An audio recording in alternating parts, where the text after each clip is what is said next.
आज से कुछ साल पहले मैं इंदौर गया। वहाँ पर काफ़ी फेमस एक जगह है जिसे छप्पन मार्केट या फिर छप्पन दुकानें जो है वो कहा जाता है। एक लाइन से 56 दुकानें हैं और उसे हार्ट ऑफ इंदौर भी कहा जाता है। एक चीज़ जहाँ इंदौर की ये मशहूर है कि वो इंडिया का सबसे साफ़ शहर है, वहीं उसकी ये भी मशहूर जगह है, ये एक मशहूर जगह है कि जहाँ पर खाने पीने की 56 अलग अलग दुकानें हैं और एक ही लाइन में आपको सब कुछ इंदौर जो है खाने पीने में आपको मिल जाएगा। हमने सोचा क्यों ना उसी तरह का अगर जम्मू में कुछ ऐसा हो जाए, स्ट्रीट फूड जो है एक ही जगह पर आपको मिल जाए और वहाँ पर जब भी कोई बाहर से आए और वहाँ पर जाकर वो जम्मू का टेस्ट ले पाए तो किस तरह से होगा। आप ही सोचिए कितना अच्छा लगेगा। उसी को लेकर एक कोशिश जो है अब जम्मू एंड कश्मीर गवर्नमेंट भी लगातार कर रही है। कुछ देर पहले उन्होंने कुछ रेडी जोन्स बनाए थे जहाँ पर जिस तरह से गांधीनगर हो गया या रेहाड़ी वाली साइड हो गया, कई सारे अलग अलग इलाकों में रेहड़ी जोन बना दिए थे कि भैया रेहड़ी जोन, रेहड़ी जो अलग अलग जगहों पर जाकर गली मोहल्लों में जाकर कई जगहों पर ट्रैफिक मैस क्रिएट हो जाता है। कई बार लोग इकट्ठे हो जाते हैं उस रेहड़ी पर खाना खाने के लिए, कुछ लेने के लिए। उस सारी चीज़ों को काउंटर करने के लिए, ट्रैफिक मैनेज को ख़त्म करने के लिए एक रेहड़ी जोन्स बनाए गए थे। पर अभी भी देखा गया कि उस तरह से स्ट्रीट वेंडर्स कोशिश तो पूरी करते हैं कि वो अपने रूल्स फॉलो करें जो रेडी जोन में है, बावजूद उसके कई सारे और लोग जो हैं वो रेहड़ी लेकर गली मोहल्लों में जाते हैं या फिर कई ऐसी जगहों पर रेहड़ियाँ लगाते हैं, जिसकी वजह से म्यूनसिपैलिटी जब उन पर कार्रवाई करती है तो उनको काफ़ी ज़्यादा नुकसान भी होता है और म्यूनसिपैलिटी को भी काफ़ी परेशानियों का सामना करना पड़ता है। इसी सब को देखते हुए कुछ साल पहले एक रूल बनाए गए थे 2014 में केंद्र सरकार द्वारा। मई 1 2014 को जिन्हें एनेक्ट कर दिया गया था, street vendors protection of livelihood and regulations of street vending act 2014। ये एक्ट 2014 में बन गया था, जिसमें स्ट्रीट वेंडर्स को लेकर जो भी परेशानियां चाहे स्ट्रीट वेंडर्स को आती हैं, चाहे म्यूनसिपैलिटी को आती हैं, या ट्रैफिक पुलिस को आती हैं, या फिर किसी भी तरह की अपीलेट अथॉरिटी को आती हैं, उस सब को ख़त्म करने के लिए इससे कानून बना दिया गया था। पर जम्मू एंड कश्मीर, क्योंकि जम्मू एंड कश्मीर का अलग से संविधान था, यहाँ पर कोई भी केंद्र का कानून डायरेक्टली जम्मू एंड कश्मीर में लागू नहीं होता था, इसी की वजह से ये कानून जम्मू एंड कश्मीर में लागू नहीं हो पाया। पर आर्टिकल 370 हटने के बाद, जो 5 अगस्त 2019 को हटा, उसके बाद से ये कानून जम्मू एंड कश्मीर में भी एनेक्ट कर दिया गया और अब इसके कल government of Jammu and Kashmir ने रूल्स जो हैं वो नोटिफाई कर दिए हैं। सबसे पहले आपको बता दूं कि housing and urban development department ने एलजी मनोज सिन्हा साहब की अगुवाई वाली गवर्नमेंट के अंडर ये रूल जो हैं वो जारी किए हैं। अब रूल्स क्या क्या हैं वो आप ध्यान से सुनिएगा, क्योंकि ये काफ़ी ज़्यादा ज़रूरी ना सिर्फ स्ट्रीट वेंडर्स के लिए है, आम जनता के लिए, बट साथ ही साथ म्यूनसिपैलिटी और अलग अलग डिपार्टमेंट्स के लिए भी है, क्योंकि कई सारे डिपार्टमेंट्स को इसमें इन्वॉल्व किया जा रहा है।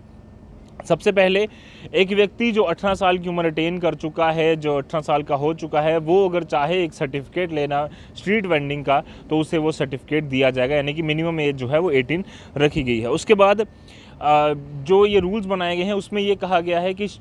एक टाउन वेंडिंग कमेटी जो है वो बनाई जाएगी। टाउन वेंडिंग कमेटी जो है वो इनके मसले मसाइल हल करने के लिए बनाई जाएगी, जिसमें कि जिसका एक परमानेंट ऑफिस होगा जो कि लोकल अथॉरिटी इन्हें अलॉट करेगी। किसी ऑफिस में ऑफिस दिया जाएगा, इन्हें बिल्डिंग दी जाएगी और वहाँ पर ये अपना कामकाज करेंगे। अब वेंडिंग कमेटी में कौन कौन होगा ये भी सुन लीजिए। वेंडिंग कमेटी में ऑफिशियल और नॉन ऑफिशियल मेंबर्स होंगे। म्यूनसिपैलिटी डिपार्टमेंट से चीफ प्लानिंग ऑफिसर होगा, पुलिस के भी आला अधिकारी होंगे जिनका रैंक मिनिमम डिप्टी सुपरिटेंडेंट होगा। इसके अलावा एक रिप्रेजेंटेटिव होगा नॉन प्रॉफिट और नॉन गवर्नमेंट ऑर्गेनाइजेशन से, मार्केट और ट्रेड एसोसिएशंस और कुछ और लोग जो कि इस वेंडिंग कमेटी को पूरा करेंगे। जब तक पूरी तरह से स्ट्रीट वेंडर्स सर्वे नहीं होता तब तक एक प्रोविजनल टाउन वेंडिंग कमेटी जो है वो बनाई जाएगी। हालांकि ये भी कहा गया है कि जो टाउन वेंडिंग कमेटी सर्वे होने के बाद या पूरी जानकारी हासिल करने के बाद जो बनाई जाएगी उसका टेन्योर जो है वो 3 साल का रखा जाएगा। इसके अलावा जब तक जो सर्वे है वो नहीं होता या फिर टाउन वेंडिंग कमेटी नहीं बनती, तब तक म्यूनसिपैलिटी जो है, जितनी भी म्यूनसिपैलिटीज़ होंगी अलग अलग शहरों की, टाउन्स की, वो एक स्टेटस पेपर जो है वो इशू करेंगे, जिसमें स्ट्रीट वेंडिंग सिनेरियो जो पूरे इलाके का होगा, टाउन का होगा, वो उसमें साझा करेगी। उसमें क्या क्या डिटेल्स म्यूनसिपैलिटी को देनी होंगी वो भी आप सुन लीजिए। Areas of street vending in the city और town indicated in the map, यानी कि एरियाज़ कौन कौन से हैं जहां पर स्ट्रीट वेंडर्स होते हैं उनकी सारी मैपिंग की सारी डिटेल जो है वो म्यूनसिपैलिटी को सबमिट करनी होगी। Number of street vendors in the city, कितने स्ट्रीट वेंडर्स इस समय सिटी में हैं। इसके अलावा अगर सर्वे नहीं हुआ तो एक अप्रॉक्सीमेट फिगर जो है उन्हें देनी होगी कि मोटा मोटी यही फिगर है जो कि स्ट्रीट वेंडर्स हमारे इस इलाके में है। इसके अलावा ये भी जानकारी उन्हें देनी होगी कि कौन से ऐसे इलाके हैं जहाँ पर हाई फुटफॉल है, लीन फुटफॉल है और मिड रेंज फुटफॉल है, यानी कि कम कहाँ है, ज़्यादा कहाँ है और बीच थोड़े नॉर्मल एवरेज लोग कहाँ, एवरेज फुटफॉल कहाँ है, वो सारी जानकारी देनी होगी। एरियाज़ ऑफ सीजनल वेंडिंग यानी कि कई बार ऐसे होता है कि कुछ ऐसे इलाके होते हैं जहाँ पर सिर्फ सर्दियों के कपड़े बिकते हैं, कुछ ऐसे इलाके होते हैं जहाँ सिर्फ गर्मियों के कपड़े बिकते हैं, तो उस सीजनल वेंडिंग के एरियाज़ भी बताने होंगे। एरियाज़ ऑफ निश मार्केट, यानी कि जो निश मार्केट्स हैं उनके एरियाज़ बताने होंगे। नाइट बाज़ार कहाँ कहाँ लगते हैं उनकी जानकारी देनी होगी। कौन से ऐसे एरियाज़ हैं वो जो डेवलप किए जा रहे हैं मार्केट्स के लिए जहाँ पर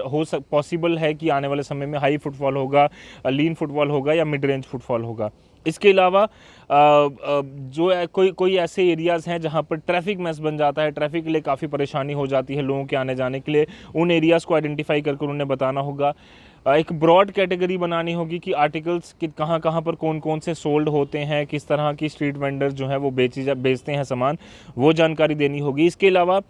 prevention of food protection act 1954 जितने भी प्रोविजंस हैं उसको पूरी तरह से अपने टाउन में लागू करना, ये भी वेंडिंग कमेटी का काम होगा। हेल्थ एंड हाइजीन को देखते हुए जो स्ट्रीट वेंडर्स जो खाना परोस रहे हैं, जो सामान दे रहे हैं, वो हेल्थ एंड हाइजीन के हिसाब से प्रॉपर हो, उसको किसी तरह की परेशानी जो कंज्यूमर हो उससे ना हो, उसको देखते हुए जो रूल्स बनाने हैं, जो वेंडर्स को बताने हैं, उसका भी पूरा तैयारी जो है वो कमेटी ये करेगी। इसके अलावा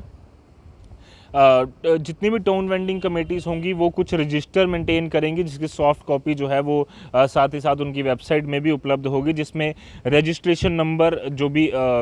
स्ट्रीट वेंडर होगा उसका रजिस्ट्रेशन नंबर, नाम, address, mobile number, nature of business यानी कि किस तरह का वो काम करता है, कैटेगरी ऑफ स्ट्रीट वेंडिंग किस कैटेगरी में वो फॉल करता है, स्पेस कौन सी अलॉट की गई है, अलॉटमेंट ऑफ स्पेस। इसके अलावा जो भी ज़रूरी जानकारी स्ट्रीट वेंडर्स की होगी वो सारी की सारी उस वेबसाइट में दी जाएगी। इस कमेटी के अलावा, टाउन वेंडिंग कमेटी के अलावा एक ग्रीवियांस रिड्रेसल कमेटी भी बनाई जाएगी, जिसमें कि एक या एक से ज़्यादा म्यूनसिपैलिटीज़ में बनाई जाएगी, जिसका टाइम टू टाइम जो है काम किया जाएगा। ये डिस्प्यूट रेजोल्यूशन के लिए बनाई जाएगी। इसके अलावा गवर्नमेंट जो है अपॉइंट करेगी सिविल जज या फिर जुडिशियल मैजिस्ट्रेट जो कि इसका चेयरपर्सन होगा। इसके अलावा 2 मेंबर होंगे जो कि एक रिटायर्ड जॉइंट म्यूनसिपैलिटी कमिश्नर होगा या फिर रिटायर्ड चीफ एग्जीक्यूटिव ऑफिसर होगा म्यूनसिपैलिटी का। इसके अलावा 2 और मेंबर जो होंगे वो प्रोमिनेंट सोशल वर्कर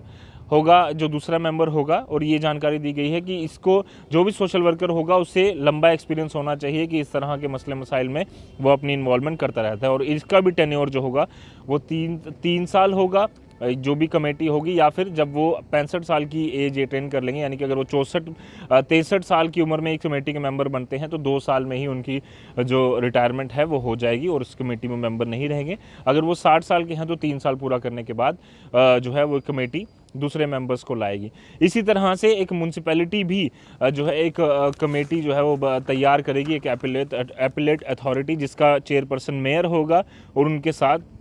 2 मेंबर उनके होंगे जो कि रूल 32 और 33 जो इस एक्ट के हैं वो कोशिश करेंगे, जिसमें कि समय समय पर स्ट्रीट वेंडर्स को नए नए रूल्स जो अनेक्ट हुए हैं उसके बारे में अवगत कराना, उन्हें जानकारी देना, उनकी ट्रेनिंग्स करना, और किसी प्रकार से अगर उन्हें कोई डिस्प्यूट है तो ग्रीवियांस रिड्रेसल सेल तक पहुंचाना। ये सारी काम जो है ये सारी कमेटीज़ 3 कमेटीज़ मिलकर करेंगे, जिसमें town vending committee, grievance redressal committee और एक एपिलेट अथॉरिटी जो कि जिसका चेयरपर्सन मेयर होगा उसी कंसर्न म्यूनसिपैलिटी का। तो ये जानकारी दी गई है ताकि स्ट्रीट वेंडर्स जो हैं उन्हें जो परेशानियों का सामना करना पड़ता है, जो उन्हें समस्याएं समय समय पर आती हैं, वो जाकर अपनी समस्याएं इन अथॉरिटीज़ के पास बता पाएँ, और जब अथॉरिटी को किसी प्रकार की हेल्प इन्हें देनी हो या किसी प्रकार का कामकाज इनके साथ करना हो तो समय समय पर सही तरीके से कामकाज बिना किसी परेशानी के हो जाए, इसीलिए साझा किया गया है। ये पूरी रिपोर्ट हमने तैयार की है, हमारे संवाददाता वजाहत शबीर ने इस पर एक पूरा लेख भी लिखा है आज के हमारे प्रिंट एडिशन में, मैं वो भी आपके साथ इसी लिंक में शेयर कर, इसी वीडियो के डिस्क्रिप्शन में शेयर कर दूंगा,